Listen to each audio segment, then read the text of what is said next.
ለመጀመሪያ ጊዜ ይሄንን የእንጨት መክተፊያ ስትገዙ አሁን እዚህ ጋር ካያችሁ ተሰነጣጥቋል። ውሃ ሲነካው መጀመሪያ ላይ ሲታጠብ ባለማወቅ ማለት ነው ምንም ሳናደርግበት ይሄ ተሰንጥቋል እንደምታዩት በዚህ በኩል። ይሄ እንዳይሆን ምን ማድረግ እንችል ነበር ወይም አሁን ምን ማድረግ እንችላለን? ዘይት መቀባት ነው። ዘይት ለዚህ አገልግሎት የሚውሉ ዘይቶች ሁሉም አይነት ዘይቶች አይደሉም። ለምሳሌ የወይራ ዘይት ኦሊቭ ኦይል፣ ሰንፍላወር ኦይል፣ የሱፍ ዘይት የመሳሰለው እነዚህን እንድንጠቀም አይመከርም።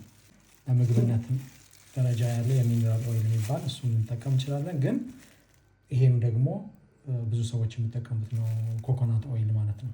ስለዚህ ዛሬ ምንድነው በዚህ ማድረግ የምንችለው የሚለውን ምንድነው የምናደርገው ለመቀባት ይሄንን እዚህ ጋር እንደምታዩት ኮኮናት ኦይል አለ። ከዛ ውስጥ ትንሽ ወስደን ምንም የተለየ እንትን የለም መቀባት ነው።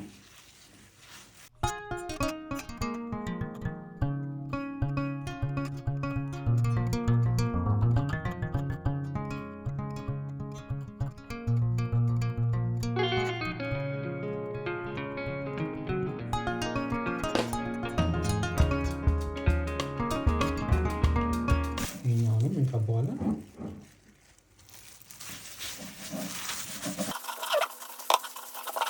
ለዛሬ እንግዲህ ይሄ ሆኖ እናንተስ እንዴት ነው የምትጠቀሙት የሚለውን ብትነግሩን ደግሞ ደስ ይለናል።